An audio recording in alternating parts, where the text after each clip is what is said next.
तो इसको मारकर वो सुसाइड नोट लेकर फरार हो गया। तो बच्चों अब इसी सीन पे आप कुछ चीजें नोट कर लो जो आगे जाके हमें हेल्प करेंगी इसके मर्डरर को ढूंढने में, ठीक है। तो जब इन दोनों ने मिलकर दरवाजा तोड़ा तो इन्होंने क्या क्या पाया कि एक तो सुसाइड नोट मिसिंग था मिसेस फरार का, और जो दरवाजा था वो अंदर से लॉक था, door was locked from inside. और क्या मिला इन्हें कि खिड़की खुली हुई थी, विंडो ओपन। और क्या क्या मिला इन्हें, study room chair was misplaced, ठीक है। इसके स्टडी रूम में कुर्सी रखी हुई थी, चेयर थी, जो कि अपने ओरिजिनल पोजीशन पे थी नहीं, ठीक है। और इस बात पे किसने ध्यान दिया था, सिर्फ जॉन पार्कर ने। इस पॉइंट को भी नोट करेंगे कि केवल जॉन पार्कर ने ही इस बात पे ध्यान दिया कि जो इसके रूम की चेयर थी ना वो अपनी ओरिजिनल पोजीशन पे नहीं रखी हुई थी। और इनको क्या मिलता है, मडी फुटप्रिंट्स ऑफ बूट, यानी कि जूतों के निशान मिलते हैं उस रूम में जो कि कीचड़ में सने हुए थे, ठीक है। जैसे आपका जूता कीचड़ में भीग जाए और फिर आप जहां भी चलोगे तो निशान बनाते चलोगे, राइट। तो वही वाले फुटप्रिंट्स इसके रूम से मिलते हैं, ठीक है। तो ये 4-5 चीजें आप नोट करके रखेंगे क्योंकि ये बहुत हेल्प करेंगी आपको जब आप आंसर अटेंड करेंगे अपने एग्जाम में। ओके, तो 17 सितंबर की मॉर्निंग को इसकी फियांसी की डेथ हुई और अब शाम को इसकी खुद की डेथ हो गई, ठीक है। तो सुबह वाली ने तो सुसाइड किया था इसकी प्रेमिका ने, और इसका हो गया है मर्डर क्योंकि इसे पता चल गया था उस ब्लैकमेलर का नाम। तो बच्चों अब इसके मर्डर सीन के बाद क्या होता है, पुलिस को बुलाया जाता है, ठीक है। और पुलिस आते ही सबसे पूछताछ करना शुरू कर देती है। घर में जितने भी नौकर हैं सबसे पूछती है कि तुम बताओ तुम आखिरी बार कहाँ थे और तुम इससे आखिरी बार कब मिले, ठीक है। इस टाइप के क्वेश्चन पूछती है सारे नौकरों से। तो हर एक नौकर एक ही जवाब देता है कि हमने कुछ भी नहीं देखा, हमें कुछ नहीं पता, जो कि पुलिस वालों के लिए बहुत ही असामान्य सी बात होती है। क्योंकि अगर किसी के गले में खंजर भोंका गया है तो वो चीखा तो होगा ही ना, तो क्या किसी ने चीखने की आवाज भी नहीं सुनी? तो पुलिस को शक होता है कि जरूर सब लोग कुछ ना कुछ छुपा रहे हैं, ठीक है। तो अभी सिर्फ थोड़ी बहुत पूछताछ होती है और अब इसके मर्डर के बाद से ना इसका बेटा भी गायब होता है। जो इसका सौतेला बेटा था राल्फ पैटन, ये भी घर से गायब होता है। और जिससे इसने सीक्रेटली शादी कर रखी थी, चुपके से किससे शादी की थी इसने, घर की ही नौकरानी उर्सुला बॉर्ने से, राइट। ये मैंने आपको कैरेक्टर में बताई थी ये बात, इसलिए अगर आप बीच में से मेरी समरी देख रहे हो तो मत देखना, कंफ्यूज हो जाओगे। पहले आप जो है कैरेक्टर्स देखिए जो मैंने वीडियो के शुरू में ही बताया, ठीक है। तो ये राल्फ पैटन घर से गायब हो जाता है और ये जो उर्सुला है ना ये पहले ही नौकरी से निकाली जा चुकी है, ठीक है। She already fired from her service, क्योंकि ये रोजर के घर में नौकरानी का काम करती थी। फिर इसने सोचा कि मुझे मेरी सीक्रेट वाली शादी का खुलासा कर देना चाहिए रोजर के आगे, ताकि वो मुझे और राल्फ पैटन को हैप्पीली अपना सके। तो फिर ये उर्सुला वही करती है, जब ये रोजर जिंदा था उस टाइम तो ये इसको सब बता देती है शादी के बारे में कि भाई तुम्हारे सौतेले बेटे ने मुझसे शादी की है। तो फिर ये बात सुनते ही रोजर क्या करता है, गुस्सा हो जाता है और इसको नौकरी से निकाल देता है और इसे चले जाने के लिए बोल देता है, ठीक है। तो उस टाइम से ये अपनी नौकरी छोड़ चुकी है और अब ये यहाँ पे नहीं रहती, ठीक है। यानी कि इस पे पैसे की कमी हो गई है, पैसे की कमी है। और ये जो इसका सौतेला बेटा है ये भी फाइनेंशियली इस पे डिपेंडेंट रहता था, यानी कि पैसे की कमी ये भी झेल रहा था, ठीक है। पैसा इसकी भी कमजोरी थी राल्फ पैटन की। तो पुलिस को इसका बेटा मिलता ही नहीं घर में, लेकिन पुलिस को क्या मिल जाता है, पहला वाला सबूत मिलता है इन्हें, muddy footprints of boot. Police को जूते के निशान दिखते हैं जो कि कीचड़ वाले हैं। और फिर वो क्या करते हैं कि जो राल्फ पैटन के जूते पड़े होते हैं घर में उन्हीं का एक पेयर उठाते हैं और उन जूतों को इसके निशानों से मैच करने लगते हैं। तो जब वो मैच करते हैं इसके जूते के निशान तो ये आपस में मैच्ड हो जाते हैं, ठीक है। फुटप्रिंट्स जो हैं मैच हो जाते हैं। और ये जूतों के निशान किस टाइप से बने हुए थे, कमरे से खिड़की की तरफ बाहर जाते हुए, ठीक है। यानी कि जिसने भी इसको मारा, रोजर को मारा, वो खिड़की के द्वारा ही बाहर निकला और उसके जूतों के निशान रह गए। और वो जूतों के निशान किससे मैच हुए, इससे मैच हुए, ठीक है। तो अब पुलिस को बहुत गहरा शक हो जाता है राल्फ पैटन पे कि भाई इसने ही अपने पिता को मारा होगा। तो एक शक इस पे जाता है और एक शक इस पे जाता है। आप नोट करके लिखेंगे कि कौन कौन शक के गहरे में आता जा रहा है। तो पहला शक तो यही है, जो कि सबसे पावरफुल शक वाला आदमी है ये राल्फ पैटन। दूसरा कौन है? उर्सुला, कि ये भी अपने बाप को पैसों के लिए मार सकता है और ये भी अपने मालिक को पैसों के लिए मार सकती है या मरवा सकती है, क्योंकि उसने इसे नौकरी से निकाला था। तो बच्चों, अब जब ये सारी बात फ्लोरा को पता चलती है, जो कि रोजर की नीस होती है, इसके भाई की बेटी होती है ये, और इसका रिश्ता किससे पक्का हो रखा था? राल्फ पैटन से ही, जो कि अभी गायब है। ठीक है, तो फ्लोरा अभी भी इस बात से अनजान है कि राल्फ पैटन ने चुपके से शादी कर ली थी उर्सुला से, यानी कि घर की नौकरानी से। लेकिन फ्लोरा को ये पता होता है कि पुलिस को पूरा शक है मेरे मंगेतर पे, लेकिन फ्लोरा इस बात पे बिल्कुल भी यकीन नहीं करती कि राल्फ पैटन ने ही रोजर को मारा होगा, और वो चाहती है कि पुलिस अच्छे से छानबीन करे और जो शक मेरे मंगेतर पे किया जा रहा है वो गलत है। तो ये फ्लोरा क्या करती है, अगले दिन जाती है डॉक्टर शेपार्ड और कैरोलिन के पास। ठीक है, इन दोनों के पास जाती है ये नेक्स्ट डे, अगले दिन, और ये इन दोनों से मिलकर इन्हें बताती है कि हमारा जो नया पड़ोसी है ना, न्यू नेबर, उसका नाम है पायरट, और ये जो पायरट है ना बहुत फेमस डिटेक्टिव है और इन्वेस्टिगेशन में हमारी मदद कर सकता है। ठीक है, क्योंकि ये बहुत नामी डिटेक्टिव होता है। कोई भी केस को सॉल्व करना इसके लिए मिनटों का गेम है। बट मैंने आपको कैरेक्टर्स में ही बता दिया था कि ये जो पायलट है अपनी सर्विस से रिटायर हो चुका है। ओके, यानी कि इन्वेस्टिगेशन वाले काम से ये रिटायरमेंट ले चुका है।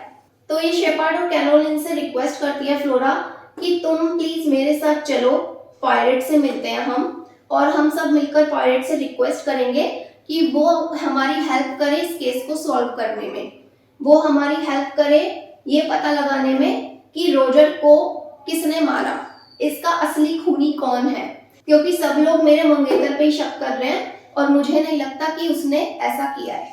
तो अब ये सब लोग मिलकर पहुंचते हैं पायलट के पास और इससे मिलकर रिक्वेस्ट करते हैं कि आप इतने नामी डिटेक्टिव हैं, प्लीज हमारा केस सॉल्व करने में हमारी हेल्प कीजिए। तो ये पायलट पूरी बात सुनता है, फ्लोरा की पूरी रिक्वेस्ट सुनता है इसकी। तो जांच शुरू करने से पहले ही पायलट फ्लोरा से कहता है कि भाई तुम सोच लो मैं तुम्हारे केस में हाथ डालूं या नहीं, क्योंकि अगर एक बार मैंने अपनी जांच शुरू कर दी ना तो मैं तब तक चैन से नहीं बैठूंगा जब तक मैं असली गुनहगार को ना पकड़ लूं और पूरी सच्चाई सबके सामने ना ले आऊं, तब तक मैं इस जांच में लगा रहूंगा।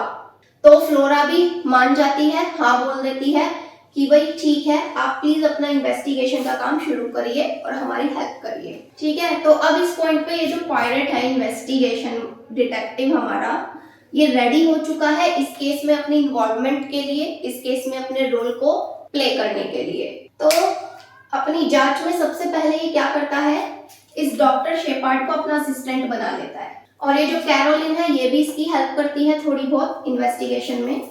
अभी ये यहीं से डॉक्टर शेपार्ड बन गया है इसका असिस्टेंट हेल्प करने के लिए। और ये पायलट बोलता है शेपार्ड से कि तुम मुझे अभी के अभी उस जगह पे लेके चलो जहां उसका खून हुआ है। ठीक है, जहां उसका खून हुआ था, मैं अभी के अभी उस जगह पे जाना चाहता हूँ। तो फिर ये शेपार्ड पायलट को लेके ठीक रोजर के उसी स्टडी रूम में पहुंच जाता है जहां पे उसका खून हुआ था। तो यहाँ पहुंचकर ये शेपार्ड इस पायलट को फुल इंफॉर्मेशन देता है मर्डर के बैकग्राउंड की, मतलब मर्डर के टाइम पे कौन कहाँ पे था, क्या कर रहा था, कौन इससे लास्ट टाइम मिला, कौन नहीं मिला, इसके फैमिली मेंबर कितने हैं, क्या क्या करते हैं। ठीक है, हर एक जानकारी इसके मर्डर से रिलेटेड वो इसको देता है, जितना भी उसे पता होता है सब। और ये शेपार्ड और ये पायलट को ये भी बताता है कि जब मैं रोजर से आखिरी बार मिला था ना उस रात को, तो मैं तो वहां से निकल गया था क्योंकि मुझे रोजर ने जाने के लिए बोल दिया था, मैं तो घर चला गया था। लेकिन जब मुझे फोन कॉल आया था कि इसका मर्डर हुआ है और जब मैं वापस से इसके घर आया इसको देखने के लिए, तो मुझे रोजर के ही मेन गेट पे ना, यानी कि एंट्रेंस वाले गेट पे एक अनजान आदमी मिला था। ठीक है, एक अननोन पर्सन मिला था, लेकिन मैं उसे जानता नहीं था और ना ही पहचानता था, इसलिए मैंने उससे कुछ नहीं कहा और मैं सीधा रोजर को देखने के लिए निकल गया। ठीक है, तो अब इस पॉइंट से ये पायलट को क्या बताना चाह रहा है शेपार्ड कि भाई जब मुझे मर्डर की न्यूज मिली और जब मैं उसके घर गया देखने के लिए और जो अनजान शख्स मुझे उसके घर से आते हुए दिखा मेन गेट पे वो मुझे मिला, तो हो सकता है मर्डर उसी अनजान आदमी ने किया हो, वो मर्डर करके वहां से निकल रहा हो। ठीक है, तो ये पॉइंट ही इसके दिमाग में घुसाना चाह रहा था। लेकिन ये तो ठहरा डिटेक्टिव, बहुत शातिर माइंड का, तो ये इन्वेस्टिगेशन अपने ही तरीके से करता है, जानकारी सारी ले लेता है इससे, लेकिन ये शेपार्ड पे कम से कम विश्वास करता है। ठीक है, क्योंकि कोई भी पुलिस वाला हो, कोई भी वकील हो, आसानी से किसी पे ट्रस्ट नहीं करते, और आंख मूंद करके तो वो अपने फैमिली मेंबर पे भी ट्रस्ट नहीं कर सकते।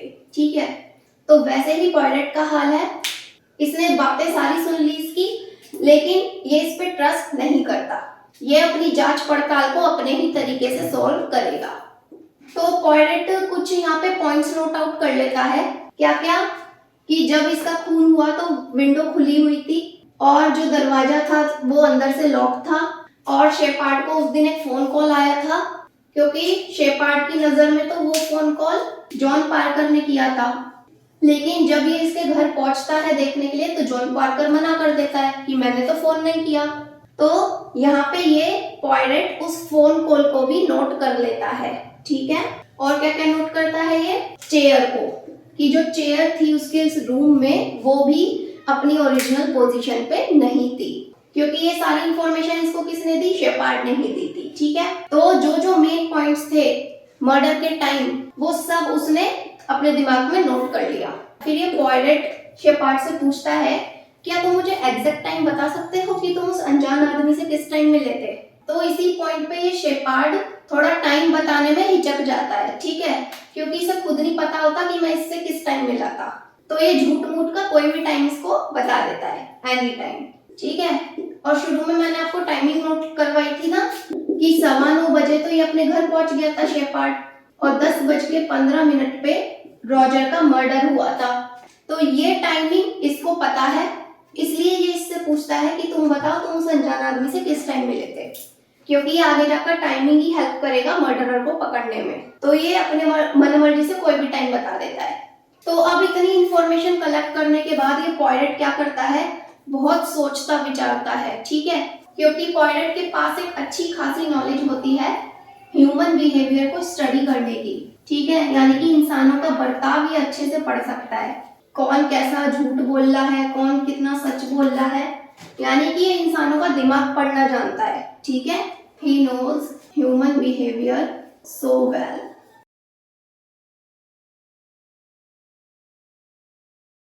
तो अब ये पॉयलेट अपने दिमाग से सूझबूझ से उन लोगों पे पॉइंट आउट करता है कि रोजर को वही लोग मार सकते हैं जिनको रोजर की मौत से कुछ बेनिफिट हो। ठीक है, क्योंकि आप किसी को तभी मारोगे ना जब आपको उससे कोई फायदा मिले। तो उसी तरह ये भी उन्हीं लोगों पे शक करना शुरू करता है कि जिन लोगों को इसकी मौत से फायदा हो सकता है। तो अपनी इन्वेस्टिगेशन के दौरान इसको ये भी पता चल जाता है कि वो जो उर्सुला और इसका जो सौतेला बेटा था राल्फ, ये दोनों सीक्रेटली मैरिड हैं। इसको अपनी इन्वेस्टिगेशन में ये बात भी पता चल जाती है। कैसे, क्योंकि इसको उर्सुला की एक वेडिंग रिंग मिल जाती है। ठीक है, क्या मिलती है इसको, इसकी वेडिंग रिंग। अब आप ये मत सोचना कि वेडिंग रिंग मिलने से इसको कैसे पता चला कि वो इसी की होगी। नहीं, ये डिटेक्टिव है, इतना स्मार्ट डिटेक्टिव है ना, इसने अच्छे से छानबीन की और इसको कहीं ना कहीं से कैसे भी करके न्यूज़ मिल गई कि ये दोनों सीक्रेटली मैरिड हैं। तो ये पॉयलेट सब लोगों से एकदम स्पष्ट बोलता है, एकदम क्लियर बोल देता है कि भाई कि इस मर्डर केस में जितने भी लोग शामिल होंगे ना, वो हर कोई कुछ ना कुछ छुपा रहा है मुझसे। घर के नौकर जितने भी हैं ना, सब कुछ ना कुछ मुझसे छुपा रहे हो तुम लोग। ठीक है, सबके मुंह पे ही बोल देता है। शेपार्ड को भी बोल देता है कि तुमने मुझे पूरी इंफॉर्मेशन नहीं दी, मुझे पता है तुमने बहुत बातें छुपाई है। और ये सच भी है, शेपार्ड ने इसको पूरी जानकारी नहीं दी होती है, वो कुछ बातें अपने पास ही रखता है, इससे शेयर नहीं करता। ठीक है, इतनी इन्वेस्टिगेशन के बाद वो डॉक्टर शेपार्ड क्या करता है, मैंने आपको बताया था ना कि वो एक मैन्यूस्क्रिप्ट लिख रहा है। कब से, जब से उस रोजर का मर्डर हुआ है। ठीक है, तो उसके मर्डर के बारे में ही वो एक मैन्यूस्क्रिप्ट लिखे जा रहा है, पूरे इन्वेस्टिगेशन में क्या क्या हो रहा है पूरी डिटेल वो उसमें लिख रहा है। तो इतना इन्वेस्टिगेशन हो चुका है और अब ये सारी डिटेल वो अपनी मैन्यूस्क्रिप्ट में भी लिख चुका है। ठीक है बच्चों, अब ये पॉयलेट इतनी इन्वेस्टिगेशन करने के बाद, सबसे पूछताछ करने के बाद, और जो रॉजर के घर के नौकर होते हैं सबसे पूछता है कि तुमने उसको आखिरी बार कब देखा, तुम उससे आखिरी बार कब मिले रॉजर से। तो जो फ्लोरा होती है वो क्या बताती है, ये बताती है कि मैं गई थी अपने अंकल के रूम में, लेकिन मैंने उनको डेड ही पाया और मैं वहां पे सिर्फ पैसे लेने गई थी, ठीक है, क्योंकि इसको कुछ पैसों की जरूरत होगी तो ये वही काम के लिए यहाँ से गई थी। बाकी जितने भी घर के नौकर थे जैसे जॉन पार्कर हो गया, वो सब यही बोलते हैं कि लास्ट टाइम तो रॉजर से डॉक्टर शेपार्ड मिले थे, लेकिन डॉक्टर शेपार्ड के जाने के बाद भी हमने रॉजर के कमरे से रॉजर की आवाजें सुनी थी। इसका मतलब क्या हुआ कि जब ये शेपार्ड अपने घर के लिए निकल गया था वहां से, उसके बाद भी रॉजर जिंदा था, क्योंकि इसके रूम से आवाजें आ रही थी इसके बोलने की। तो सारे नौकरों का यही बयान होता है कि कमरे से तो आवाजें लगातार आ रही थी, जिससे हमें लग रहा था कि ये रूम में ही है, ठीक है। किसी को शक भी नहीं था कि वो अंदर मरा हुआ है। तो अब क्वेश्चन ये उठता है कि जब ये अंदर मरा हुआ था तो वो रूम से आवाजें किसकी आ रही थी, क्योंकि अब जो आवाज थी ना वो सेम टू सेम हूबहू रॉजर की ही आवाज थी। तो इसका खुलासा भी होगा एंड में। तो अब ये पॉयरेट इतनी इंफॉर्मेशन कलेक्ट करने के बाद ना अपने दिमाग की सुइयां दौड़ाता है, अपने दिमाग का यूज करता है, ह्यूमन बिहेवियर को स्टडी करने में इसको महारत हासिल है, ठीक है। हर एक नौकर की बात, हर एक लड़की के बात, डॉक्टर शेपार्ड की बातें, सब पे गौर करता है कि किस किस ने मुझसे क्या क्या कहा है। तो अब इन्वेस्टिगेशन में इतनी जांच पड़ताल और इतनी स्टडी के बाद ये क्या करता है, एक साइकोलॉजिकल पोर्ट्रेट बनाता है, किसका, खूनी का, ऑफ मर्डरर, जिसने कत्ल किया है। ये उसका एक मानसिक चित्र बनाता है अपने दिमाग में कि भाई कत्ल कौन कर सकता है, कौन आदमी कर सकता है, और वो ये साइकोलॉजिकल पोर्ट्रेट बना भी लेता है अपने दिमाग में और उसको आइडेंटिफाई भी कर लेता है कि हाँ इसी बंदे ने मर्डर किया है, ठीक है। यानी कि अपनी सूझबूझ से इसको ये समझ जाता है कि खून किया किसने है। अब वो एंड में रिवील होगा। वैसे इस पॉइंट पे आपको क्या लग रहा है, कौन हो सकता है मर्डरर, कमेंट में आप लिख सकते हैं, ठीक है। तो अब इस पॉइंट पे ये बिल्कुल क्लियर हो चुका है कि हाँ मर्डर इसी आदमी ने किया है, लेकिन उस आदमी का नाम अभी तक इसने रिवील नहीं किया। तो अब क्या करता है, ये एक मीटिंग बुलाता है सबकी, ठीक है। उस मीटिंग में डॉक्टर शेपार्ड भी होता है, कैरोलिन भी होती है, यानी कि सब लोग होते हैं, उसके घर के सारे नौकर होते हैं, ऑल सर्वेंट्स, फ्लोरा भी होती है, ठीक है, हर कोई होता है उस मीटिंग में।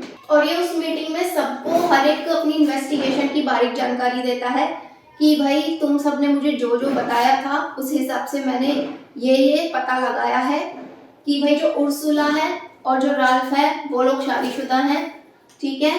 सबको बता देता है कि वो सीक्रेटली मैरिड है। तो ये बात सुन के फ्लोरा दुखी हो जाती है और ये भी बताता है कि वो जो शेपार्ड को अनजान आदमी मिला था ना गेट पे मर्डर के वक्त, वो अनजान आदमी को भी अब मैं जान गया हूँ कि वो कौन था।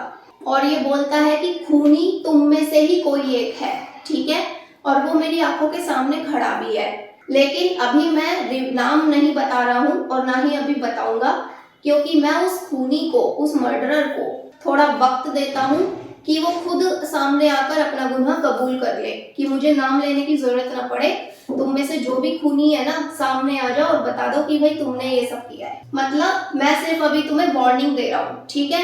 तो ये मीटिंग में क्या करता है, सभी को सिर्फ एक वार्निंग देकर छोड़ देता है कि अपने आप सामने आ जाओ, तुम लोगों पे थोड़ा ही वक्त है, नहीं तो अगले दिन जाकर मैं पुलिस को सब कुछ बताऊंगा खुद ही फिर तुम पुलिस से खुद ही निपट लेना, ठीक है। तो इसी मीटिंग के दौरान ना इस पॉयरेट को एक टेलीग्राम रिसीव होता है, क्योंकि पहले के जमाने में टेलीग्राम होते थे जो कि मैसेज पहुंचाने का काम करते थे, ठीक है। तो उस टेलीग्राम में उस किलर का नाम मेंशन होता है जिसने रॉजर का खून किया है, क्योंकि अपनी इन्वेस्टिगेशन के दौरान इसने कुछ चीजें और सर्च करने के लिए भेजी हुई थी, तो बस उसकी रिपोर्ट आनी बाकी थी। तो अब वो रिपोर्ट भी आ चुकी है टेलीग्राम के द्वारा और अब उसमें नाम क्लियर हो चुका है कि हाँ भाई XYZ आदमी ने ही मर्डर किया है, ठीक है। तो मीटिंग में जितने भी लोग थे सबको वार्निंग देके ही छोड़ देता है कि भाई थोड़ा ही टाइम दे रहा हूँ, खुद ही सामने आकर अपना गुनाह कबूल कर लो, नहीं तो मैं तो अगले दिन नाम बता ही दूंगा, ठीक है। फिर ये सबको वापस जाने के लिए बोल देता है, तुम सब लोग जाओ। तो सब लोग तो चले गए हैं, लेकिन ये पॉयरेट ना शेपार्ड को रोक लेता है, ठीक है। ये जो डॉक्टर शेपार्ड है इसे रोक लेता है और कहता है कि तुम रुको जरा, तुमसे कुछ पर्सनल बात करनी है मुझे। तो अब अकेले में ये इससे बोल देता है कि मैं जानता हूँ मर्डर तुमने ही किया है, ठीक है। यानी कि पॉयरट ने जितनी भी इन्वेस्टिगेशन की उसकी सारी शक की सुइयां सिर्फ इसकी तरफ घूमी, ठीक है, और उसके सारे सबूत सब इसकी तरफ इशारा कर रहे थे, क्योंकि ये बहुत इंटेलिजेंट डिटेक्टिव था और इसने बिल्कुल सही आदमी को पकड़ा। तो डॉक्टर शेपार्ड को यकीन ही नहीं होता और वो पॉयरट का मजाक उड़ाने लगता है। फिर ये पॉयरट क्या करता है, इसको हर एक बारीक जानकारी बताता है कि मैंने ऐसे ऐसे इन्वेस्टिगेशन की और मुझे पता है कि तुमने ही उसको मारा है, रोजर को, और तुम ही थे जो मिसेस फरार को ब्लैकमेल कर रहे थे, ठीक है। यानी कि मिसेस फरार का जो ब्लैकमेलर था वो भी शेपार्ड ही था, डॉक्टर, और जो रोजर का मर्डर हुआ है उसका खूनी भी यही है, शेपार्ड, ठीक है। तो वो डिटेल का पूरा सिनेरियो बता देता है कि मैंने इस तरह से इन्वेस्टिगेशन की और तुम ही हो इन सब के पीछे। अब तुम्हारे पास सिर्फ दो ही ऑप्शन है, या तो तुम पुलिस के सामने जाकर अपने आप को अरेस्ट करा लो, अपना गुनाह कबूल कर लो, कन्फेस कर लो, और दूसरा ऑप्शन है कि तुम आत्महत्या कर लो, ठीक है। क्योंकि अगर पुलिस ने तुम्हें पकड़ा तो तुम्हारी बहन कैरोलिन को सब पता चल जाएगा कि तुमने क्या क्या किया है, और अगर तुम नहीं चाहते कि कैरोलिन के सामने कोई भी बातें आए तो तुम जाके आत्महत्या कर लो। तो इस डॉक्टर शेपार्ड को सेकंड ऑप्शन ज्यादा अच्छा लगता है, आत्महत्या वाला। तो अब आत्महत्या करने से पहले ये शेपार्ड अपनी मैन्युस्क्रिप्ट पूरी करता है, जो ये डायरी लिखता आ रहा था मर्डर वाली हर एक बारीक जानकारी के साथ। तो अब ये उसमें ये भी लिख देता है कि हाँ मैंने ही मर्डर किया है। ये मैन्युस्क्रिप्ट में वो कन्फेस कर लेता है, मैंने ही मर्डर किया है, मैंने ही मिसेस फरार को ब्लैकमेल किया था, और इसने मर्डर किस तरीके से किया, ठीक है, कैसे कैसे झूठे सबूत बनाए, वो सब बातें भी वो इसमें लिख देता है, ठीक है।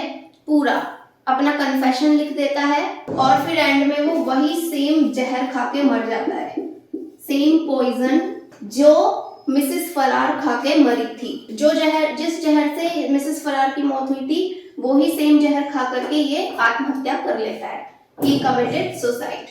और इस जहर का क्या नाम होता है, वेरोनल, ठीक है, वेरोनल है इस जहर का नाम। तो बच्चों यहाँ पे हमारी स्टोरी तो एंड हो गई, लेकिन अब आपके दिमाग में बहुत सारे क्वेश्चन होंगे कि इस डॉक्टर शेपार्ड ने कैसे मारा उस रोजर को, ठीक है। तो अब वो जानकारी मैं आपको दे देती हूँ कि इसने अपनी डायरी में क्या क्या लिखा था, कैसे अपना कन्फेशन किया था, कि इसने किस तरह से झूठे सबूत बनाए और किस तरह से इसने रोजर को मारा, और क्यों इसने मिसेस फरार को ब्लैकमेल किया। अब इन सवालों के आप जवाब ले लीजिए, ठीक है। तो सबसे पहला सवाल कि इसने ब्लैकमेल किया ही क्यों मिसेस फरार को, क्योंकि कहानी तो यहीं से शुरू हो रही है। ना ये ब्लैकमेल करता, ना वो सुसाइड नोट लिखती, ना वो मरती, ना ही उसका सुसाइड नोट रोजर पढ़ता, ना वो मरता, ठीक है। तो सबसे मेन क्वेश्चन यही है, व्हाई ही ब्लैकमेल मिसेस फरार। तो आंसर क्या है कि भाई पैसे ने इसे बना दिया था लालची, ये हो गया था बहुत ही ग्रीडी मैन, बहुत लालच भर गया था इसमें, इसलिए ये इसे धमकाने लगा कि तुमने अपने पति को जहर देके मारा है, ये मैं सबको बता दूंगा, तुम्हें ना बदनाम कर दूंगा, और अगर तुम बचना चाहती हो तो भाई मेरे को इतना इतना पैसा पे कर दो, ठीक है। तो ये पैसों के लिए मिसेस फरार को इसने ब्लैकमेल किया। अब आ जाते हैं कि इसने मर्डर कैसे किया उसका, रोजर का, हाउ मर्डर। तो मैंने आपको बताया था कि रोजर ने इसको इनवाइट कर रखा था अपने घर पे, और फिर रोजर इसी के सामने उस मिसेस फरार का सुसाइड नोट पढ़ रहा था जोर जोर से। जैसे ही उसके सामने ब्लैकमेलर का नाम आया और वो लेटर पढ़ना उसने बंद कर दिया, उसी पॉइंट पे ये शेपार्ड समझ गया था कि जरूर इसने मेरा नाम पढ़ लिया है। तो ये क्या करता है, रोजर के हाथ से वो लेटर तो छीन ही लेता है, क्योंकि इसे पता है कि ये जान चुका है मैं ही ब्लैकमेलर हूँ। तो फिर ये खंजर से उसका मर्डर कर देता है, और फिर राल्फ पैटन के जूते उठाता है और उन्हीं जूतों से कीचड़ वाले निशान बना देता है कमरे में, ताकि जो शक है वो किस पे जाए, इसके सौतेले बेटे पे जाए, ठीक है। और खुली हुई खिड़की से ये फिर भाग जाता है, दरवाजे को अंदर से ये बंद करके जाता है मर्डर के टाइम पे, ताकि कोई अंदर ना आए, और साथ ही में ये सुसाइड नोट लेकर भी वहां से निकलता है कि कोई और ना पढ़ ले सुसाइड नोट, इसलिए मैं इसको भी लेके यहाँ से जा रहा हूँ, ठीक है। तो इसीलिए जब रोजर का मर्डर हुआ था तो इतने सारे चीजें हमें पॉइंट आउट करने को वहां मिली थी, क्योंकि ये सब कुछ किसका बनाया हुआ था, डॉक्टर शेपार्ड का ही। तो वो जो इसने कहानी सुनाई थी ना पॉयरेट को कि 9:15 तो मैं घर आ गया था और 10:15 मुझे उसका मर्डर का इंफॉर्मेशन मिल गया था, और जब मैं उसके घर पहुंचा उसे देखने तो मुझे गेट पे कोई अनजान आदमी भी मिला।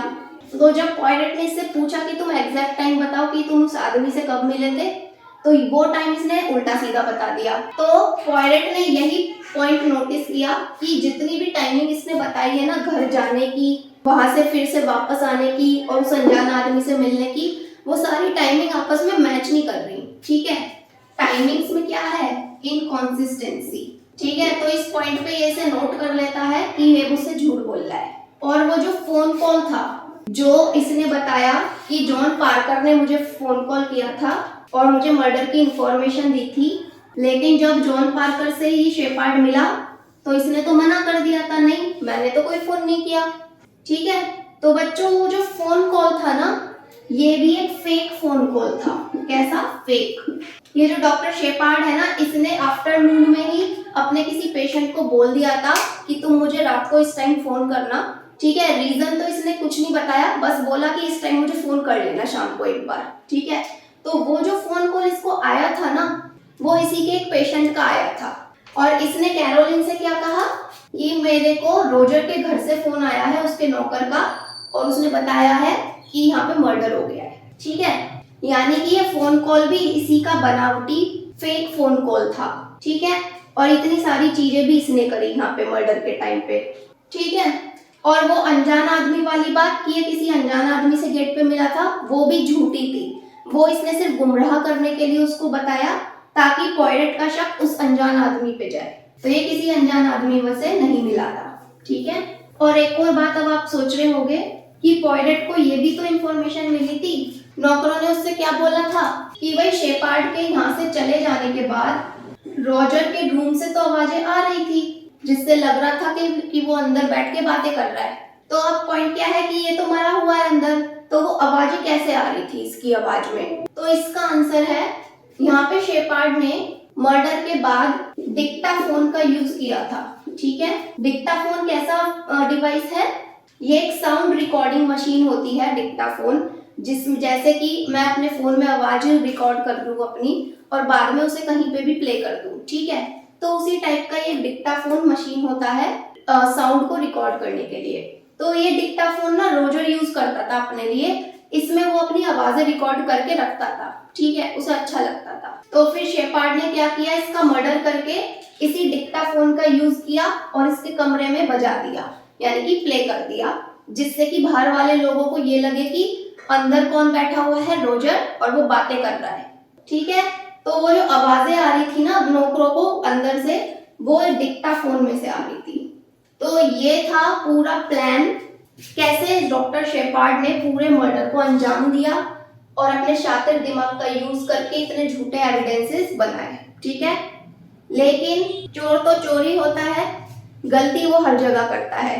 वैसे ही इसने भी की, फुल जानकारी इसने पॉयरेट को दी ही नहीं, कुछ जानकारी अपने तक ही रखी, और पॉयरेट ने अपनी सूझबूझ से इस केस को सॉल्व किया।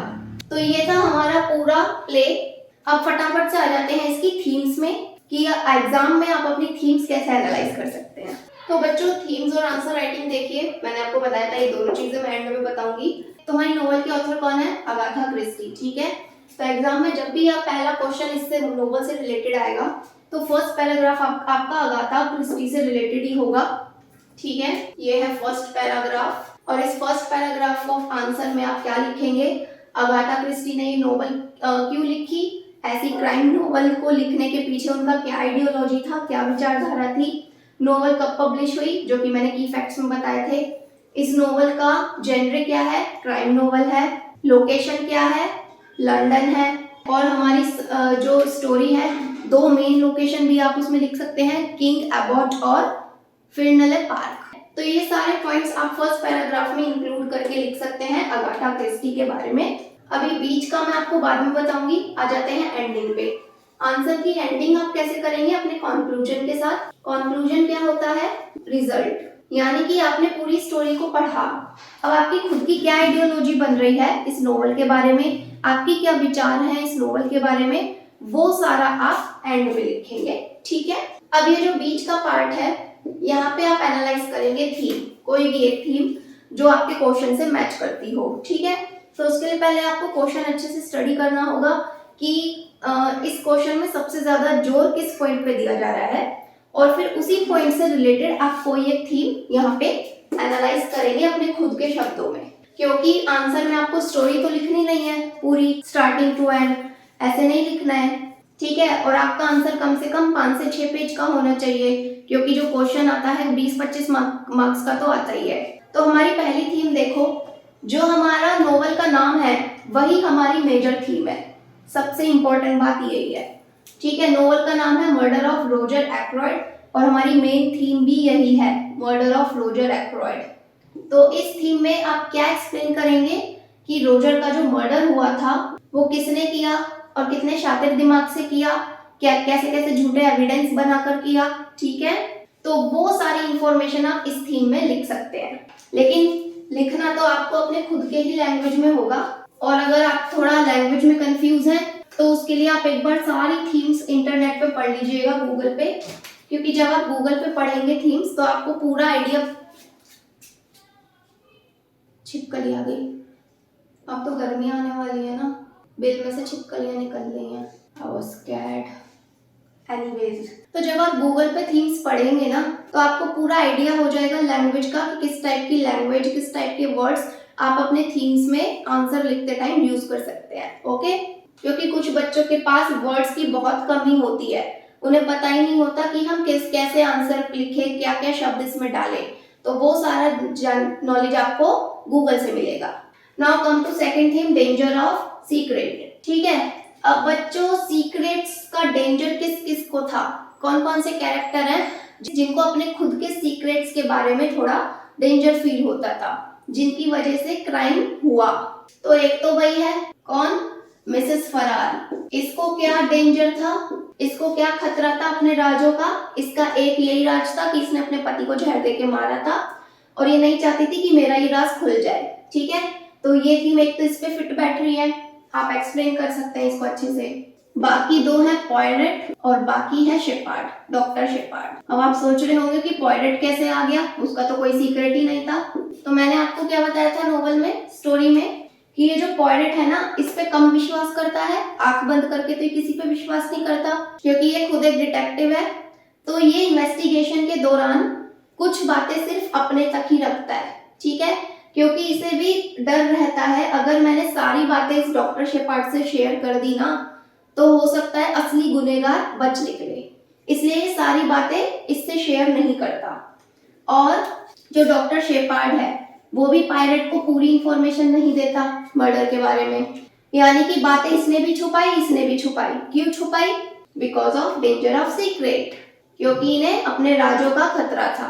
Power of method and logic, इसमें तो सिर्फ और सिर्फ पॉयरेट ही आएगा कि उसने कैसे अपने अच्छे दिमाग का यूज करके, अपने लॉजिक बातों का यूज करके एक मानसिक चित्र तैयार किया क्रिमिनल का और एंड में उसे पकड़ा भी, ठीक है।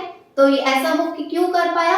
क्योंकि उसने बहुत अच्छा स्टडी किया हुआ था ह्यूमन बिहेवियर पे, तो उसके पास वैसी पावर आ गई थी सामने वाले का नेचर, बिहेवियर सब पढ़ने की। लास्ट थीम है हमारी ग्रीडीनेस और ब्लैकमेलिंग। ये भी पढ़ते ही आप समझ गए होंगे, इसमें कौन आएगा? डॉक्टर शेपार्ड प्लस मिसेस फरार, क्योंकि ग्रीडीनेस यानी कि लालच ने शेपार्ड को अंधा बना दिया था, जिसकी वजह से इसने ब्लैकमेल करना शुरू किया, किसे? मिसेस फरार को। तो इन थीम्स को आप अच्छे से अपने वर्ड्स में एक्सप्लेन करेंगे। आंसर कैसे लिखना है, कैसे अटेंड करना है, वो सब मैं बता चुकी हूँ। नोवेल अच्छी लगी हो तो चैनल सब्सक्राइब कर लेना, लाइक भी कर देना। और भी नोवेल मैंने एक्सप्लेन कर रखी है तो प्लेलिस्ट में जाके आप चेक कर सकते हैं, और वो सारी प्लेलिस्ट आपको मिलेगी डिस्क्रिप्शन बॉक्स में, तो टाइटल पे क्लिक करके आप चेक कर सकते हैं। अब मैं मिलती हूँ नेक्स्ट वीडियो में नेक्स्ट एक्सप्लेनेशन के साथ। Now take care, bye bye. और भी कोई नोवेल आप एक्सप्लेन करना चाहते हैं तो बेझिझक करवा सकते हैं। एंड लास्ट थिंग इज, मैं इन सभी टॉपिक से रिलेटेड वीडियोस बनाती हूँ, तो आप मुझे फॉलो कर सकते हैं अगर आप इनमें से किसी भी एक की तैयारी कर रहे हैं तो। इसी के साथ आप इंस्टाग्राम और फेसबुक पे भी जरूर फॉलो कीजिएगा। Now take care and bye bye.